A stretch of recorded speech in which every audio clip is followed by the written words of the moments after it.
So this is Mary Powell's beautiful work, Bella. Thanks, Rebecca. Hi, everybody.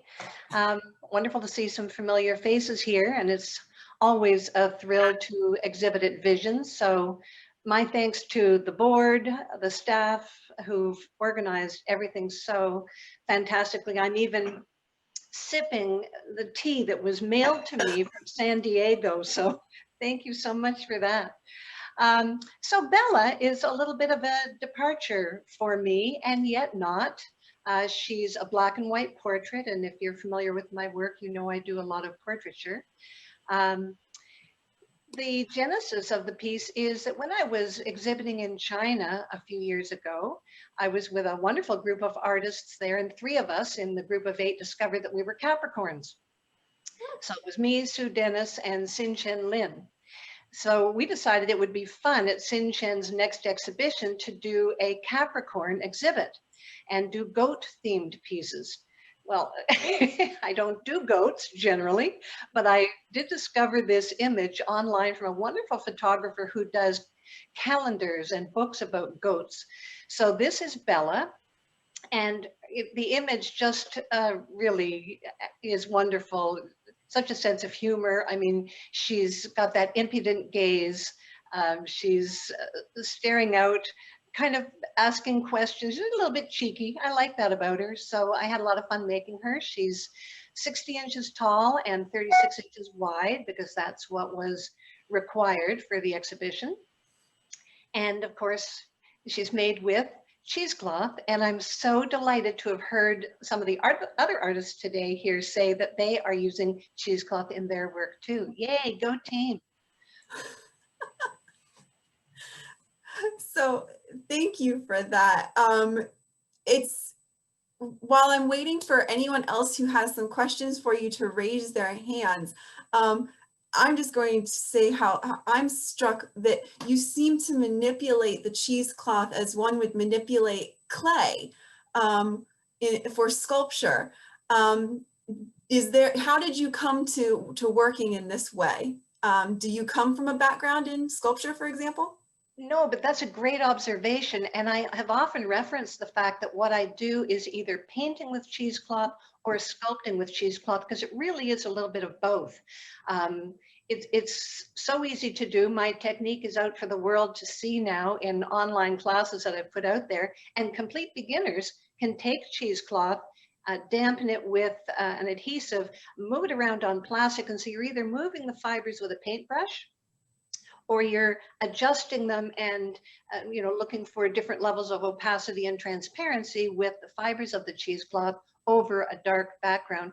I don't just do black and white pieces. I've begun to move into more colored pieces now, but I love the drama of black and white, and it certainly seemed to work well in her case. I was able to manipulate all the fibers into wonderful curls and great texture and movement. Your secret to your process might be out there, but I highly doubt anyone is going to achieve results quite like you do.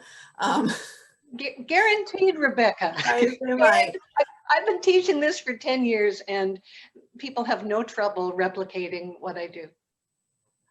The kind eyes of the teacher.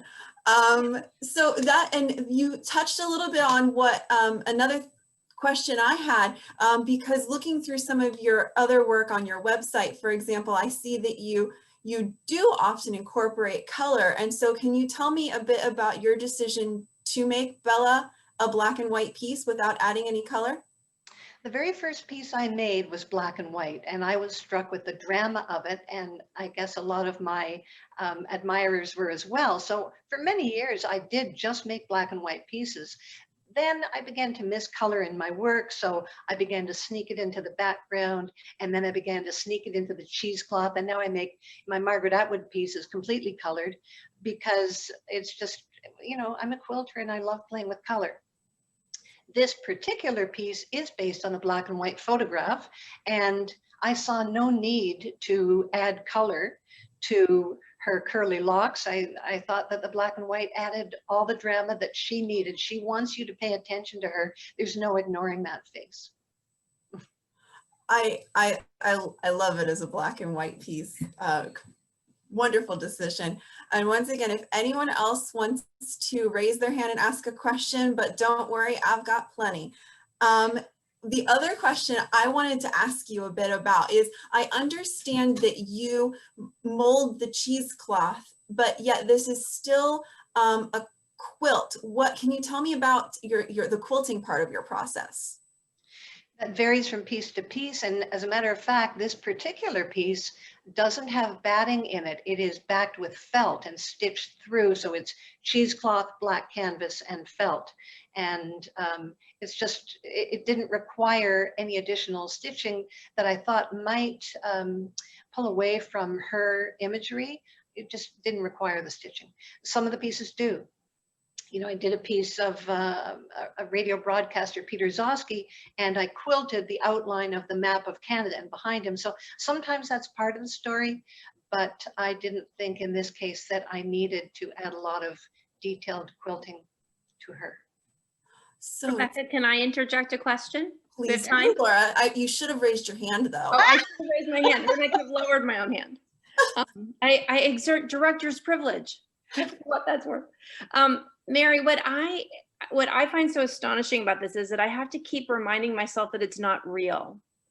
And I know that it's black and white. I mean, I know that it's not real, and yet it is so astonishingly lifelike that I really expect this lovely creature to just pop from 2-dimensional into 3-dimensional and come up and like lick my cheek or something. It's just something like, it's like a spirit animal or something. It is so extraordinary. Oh, and thanks, how you Laura. achieve that level of realism in black and white. Strictly playing with value. Because I'm able to open up the fibers of the cheesecloth. Sometimes you're looking through and you can see a lot of the black background in behind in those, 50 shades of gray that are in there. But there's also pure white and pure black. And so that's what helps to create the drama of the piece. Well, it definitely has drama. It's just stunning. I'm so sorry we can't see it in person, but it even not in person, it literally leaps off the screen at me. Nice to hear. Thank you so much. Oh, sure. Yes, I don't think until you really talked about how you manipulate how much of the black you can see behind that I even really fully appreciated, consciously all of the grays that I'm seeing. Yeah. Fantastic, beautiful.